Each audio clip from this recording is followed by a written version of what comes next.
Ẹ káàbọ̀ sí ẹ̀kọ́ kíkà ojoojúmọ́ ti ìjọ ẹ̀dá titun. Òní ọjọ́ 22 oṣù keje ọdún 2025. Àkòrí: ǹjẹ́ o wà ní ìhà Ọlọ́run bí? Ìwé orin ẹ̀ta, èjì, ẹ̀fà, aṣẹ́gun àti àjògùn ni a jẹ́.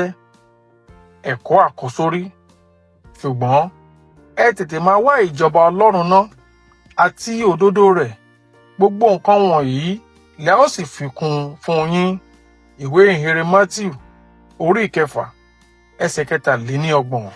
Bíbélì kíkà: ìwé Kíróníkà kejì orí 26 ẹsẹ̀ 6 dé 15. Ó sì jáde lọ, ó sì bá àwọn ará Filistia jagun, ó sì wó odi Gátì àti odi Jabne àti odi Aṣdodu. Ó sì kọ ìlú wọn nì ní Aṣdodu àti láàrin àwọn ará Filistia. Ọlọ́run sì ràn án lọ́wọ́ sí àwọn ará Filistia àti sí àwọn ará Arabia tí ń gbé ní Gọ́bálì àti àwọn ará Mehuni. Àwọn ará Amnoni ta Uṣaiah lé ọrẹ, orúkọ rẹ̀ sì tàn lọ káàkiri títí dé àti wọ Íjíbítì, nítorí tí ó mú ara rẹ̀ le gidigidi. Uṣaiah sì kọ́ ilé ìṣọ́ ní Jerúsálẹ́mù, níbi ẹnubodè igun àti níbi ẹnubodè àfonífojì àti níbi ìṣepọ̀ odi, ó sì mú wọn le. Ó kọ́ ilé ìṣọ́ ní aginjù pẹ̀lú, ó sì wa kànga púpọ̀, nítorí tí ó ní ẹran ọ̀sìn púpọ̀, àti ní ilẹ̀ ìsàlẹ̀ àti ní pẹ̀tẹ́lẹ̀. Ó ní àgbẹ̀ àti àwọn olùtọ́jú àjàrà lórí òkè ńlá àti lórí Kámẹ́lì, nítorí tí ó fẹ́ràn àgbẹ̀ ṣíṣe. Uṣaiah sì ní ẹgbẹ́ ogun àwọn ènìyàn tí ń jagun, tí máa ń lọ jagun ní ẹgbẹgbẹ́, gẹ́gẹ́ bí iye kíkà wọn nípa ọwọ́ Jẹgẹ́lì akọ̀wé àti Maaseiah olórí lábẹ́ ọwọ́ Hananiah, ọ̀kan nínú àwọn olórí ogun ọba. Gbogbo iye olórí àwọn bàbá alágbára akọni ogun jẹ́ 6,000, àti ní ọwọ́ wọn ni agbára ogun kan wà 15,000 ènìyàn ó lé ní 700 tí ó múra, tí ń fi agbára ńlá jagun láti ran ọba lọ́wọ́ sí ọ̀tá. Uṣaiah sì pèsè fún wọn, já gbogbo ogun náà, asà àti ọ̀kọ̀ àti akọ́rọ́ àtohun àmọ́ra ọ̀run àti ọ̀run títí dé òkúta kànnàkànnà.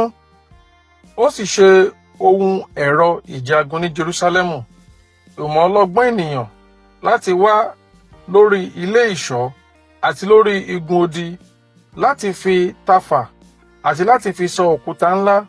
Orúkọ rẹ̀ sì tàn lọ jìnnàjìnnà, nítorí tí a ṣe ìrànlọ́wọ́ ìyanu fún un títí ó fi ní agbára. Ẹ̀kọ́: ìgbé ayé Uzzah jẹ́ ìwé kíkà tí Ọlọ́run lè lò láti ran olúkúlùkù ẹni tó ń wá Olúwa lọ́wọ́. Nínú ẹ̀kọ́ kíkà wa lónìí, ó hàn gbangba pé Uzzah kò bẹ̀rẹ̀ ipò gíga ìjọba rẹ̀ ní ìgbà èwe, ṣùgbọ́n nípa fífi wá Olúwa ṣe àkọ́kọ́, ó dé kọ́ wá ìjọba Ọlọ́run àti òdodo rẹ̀ ṣáájú. Gbogbo ohun tí ó kù ni a fi kún ayé rẹ̀. Ìwé Mátíù orí 6 ẹsẹ̀ 23. Asán ni ìrànlọ́wọ́ ènìyàn, ṣùgbọ́n nígbà tí ẹ̀mí Ọlọ́run bá dá sí ayé ènìyàn, ipò ènìyàn yóò yí padà sí rere. Ọlọ́run, ẹni tí í ṣe bàbá gbogbo ẹ̀mí, farahàn nínú ayé ọba Uzzah, ó sì mú kí ó borí gbogbo àwọn ọ̀tá rẹ̀. Ìwé Kíróníkà kejì orí 26 ẹsẹ̀ 7. Síwájú sí, Ọlọ́run mú kí ọba Uzzah di ńlá gidigidi, òkìkí orúkọ rẹ̀ sì kàn ká gbogbo ilẹ̀ Íjíbítì àti ilẹ̀ agbègbè rẹ̀.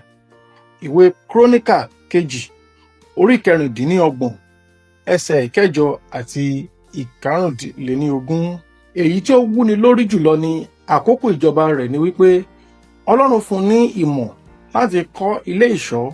Àwọn ènìyàn rẹ̀ sì mọ ìlú olódi àti ohun ìjà tí a fi ń ta ọfà àti kànnàkànnà, irú èyí tí kò tíì sí ṣáájú ìjọba rẹ̀.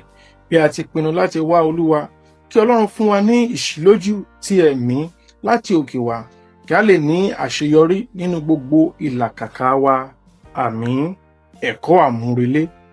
Àṣírí àṣeyọrí ni láti fi Ọlọ́run ṣe àkọ́kọ́ nínú ayé wa. Àdúrà. Nítorí ìbáṣepọ̀ mi pẹ̀lú Jésù, mo gbàdúrà kí àwọn ohun ńlá máa ti ọwọ́ mi ṣẹlẹ̀ ní orúkọ Jésù. Àmín. Títí di ọ̀la. Ó dàbọ̀.